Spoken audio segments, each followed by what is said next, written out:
ఒకప్పుడు ప్రపంచంలోనే అత్యంత సంపన్న వ్యక్తి, పెద్ద బిలియనియర్. విలాసవంతమైన జీవితం, లగ్జరీ కార్లలో తిరిగేవారు. కానీ ఒక్కసారిగా లైఫ్ యూటర్న్ తీసుకుంది. వ్యాపారంలో నష్టాల కారణంగా దివాలా తీశారు. పీకల్లోతు కష్టాలు కూరుకుపోయారు. మరోవైపు అన్నయ్య ఎదుగుతుంటే తమ్ముడు మాత్రం కుదేలయ్యాడు. ఆ వ్యక్తి ఎవరో ఇప్పటికే మీకు అర్థమైపోయింది కదా. ఎస్, అతడే అనిల్ ధీరుభాయ్ అంబానీ. గజం కేవలం 23,000 రూపాయలతో 165 గజాల భూమి కేవలం 38 లక్షలు మాత్రమే. రిచ్ లైఫ్ వదిలిపెట్టి ఇప్పుడు సాధారణ జీవితం గడుపుతున్నాడు. తాజాగా మరోసారి అనిల్ అంబానీ వార్తలోకి ఎక్కారు. సాధారణ కారులో అనిల్ అంబానీ ప్రయాణించడం చూసి అందరూ ఆశ్చర్యపోతున్నారు. అయోధ్య రామ మందిర ప్రారంభోత్సవం అనంతరం తిరిగి తన ఇంటికి వచ్చే సమయంలో ముంబై ఎయిర్పోర్ట్ లో ఓ సాదాసీదా హోందాయ్ ఎలక్ట్రిక్ కార్లో అనిల్ అంబానీ కనిపించారు. ప్రస్తుతం ఈ వీడియో వైరల్ అవుతుంది. గతంలో అనిల్ అంబానీ ఎలా ఉండేవాడో ఒకసారి ఊహించుకుంటున్నారు. Rolls Royce Phantom, Lamborghini Gallardo, Land Rover, Range Rover Vogue, Benz వంటి కోట్ల విలువలు చేసే కారులో తిరిగే అనిల్ అంబానీ ఒకసారి లక్షల విలువ చేసే వాహనంలో కనబడేసరికి షాక్ అవుతున్నారు. అనిల్ అంబానీ ప్రస్తుతం ప్రయాణిస్తున్న కారు 44.95 లక్షలు.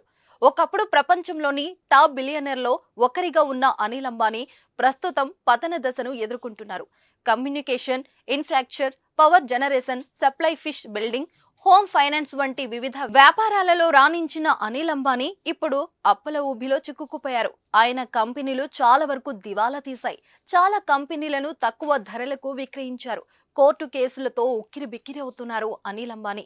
అనిల్ అంబానీ పతనానికి ప్రధాన కారణం దక్షిణాఫ్రికా టెలికాం దిగ్గజం ఎంటీఎన్ తో ఒప్పందం పెట్టుకోవడమేనని ఆర్థిక నిపుణులు చెబుతున్నమాట. అది కాస్త న్యాయపరమైన సమస్యల వల్ల విఫలం కావడంతో భారీ నష్టాలను చవిచూడాల్సి వచ్చింది. ఈ పరిస్థితిలో 2G కుంభకోణం వల్ల తన సంస్థ రిలయన్స్ కమ్యూనికేషన్ లోని టాప్ ఎగ్జిక్యూటివ్స్ కంపెనీని వీడారు. ఇదే వ్యవహారంలో సిబిఐ విచారణను సైతం ఎదుర్కోవాల్సి వచ్చింది. ఇవన్నీ వెరసి కంపెనీ స్టాక్స్ విలువలను పాతాళానికి నెట్టాయి. అనిల్ అంబానీ కథ ఇలా ఉంటే సోదరుడు ముఖేష్ అంబానీ మాత్రం విజయవంతంగా ముందుకు దూసుకుపోతున్నారు.